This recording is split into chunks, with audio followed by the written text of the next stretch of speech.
Good afternoon બાળકો. જયાબેન બી ખોત, ગુજરાતી પ્રાથમિક વિભાગ, બોરીવલી વેસ્ટ, ધોરણ પહેલું, ગુજરાતી બાલભારતી. બાળકો, આપણે આગળ ઘણા બધા મૂળાક્ષરો શીખી ગયા છીએ. તો આજે એક નવો એવો મૂળાક્ષર શીખવાના છીએ. પાનો નંબર કાઢવાનું છે 46. 46માં પાના પર છે. જુઓ, આ ચિત્ર તમને દેખાય છે. એ ચિત્ર પરથી મૂળાક્ષર આપણે જોશું. જો આ ચિત્ર શેનું છે? હમણાં જ શું ગયું બાળકો? દિવાળી ગઈ. તો દિવાળીમાં આપણે શું ફોડીએ?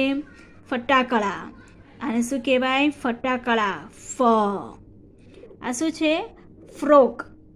નાની બેબી પહેરે ને ફ્રોક.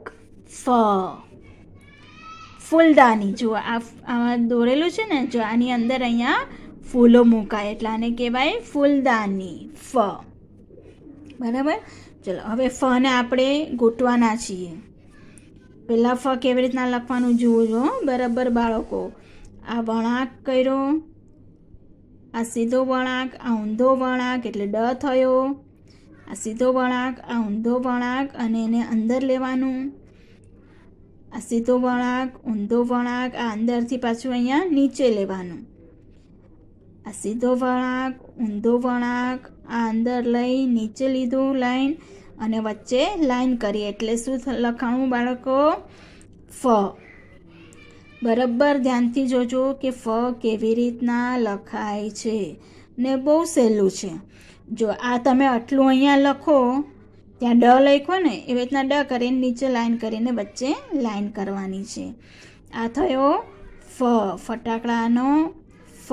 ફૂલદાની ફ. ફરાક ફ. ફ્રોક ફ. ફૂલ ફ. ફર ફ. જો હવે અહીંયા પણ ગોઠવાનું છે. ગોટી, આ ગોઈટું અને હવે મેં તે લખવાનું છે. જો બરાબર ધ્યાનથી જોજો કે કેવી રીતના લખું છું. એવી રીતના તમારે પણ લખવાનું છે. ફ. બહુ સહેલું છે ફ લખવાનું. બરાબર જોજો. હા, આ થયું ફ. ફ. ફ. ફ. ફ. ચલો, ફ આવતો હોય તેવા શબ્દો લખી. હવે અહીંયા આપણે શબ્દો લખવાના છે ફ પરથી. તો જુઓ, પહેલાં લખશું અહીંયા ફટાકડા, જે દિવાળીમાં આપણે ફોડીએ છીએ. પછી ફુવારો. ફુવારો.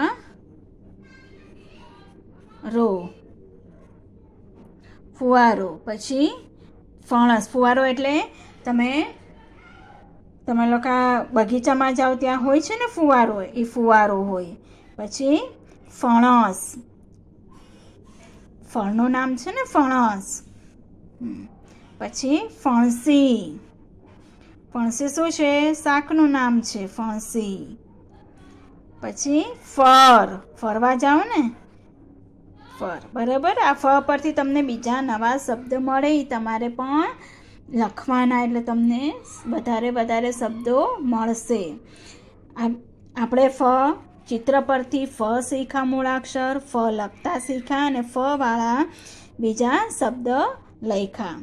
આ વિડીયો તમે જરૂરથી જોજો એટલે તમને આવડી જશે. ને ફ પરથી બીજા નવા શબ્દ પણ તમને શોધશો એટલે તમારે લખતા જવાનું એટલે તમને વધારે શબ્દ મળતા જશે. Thank you.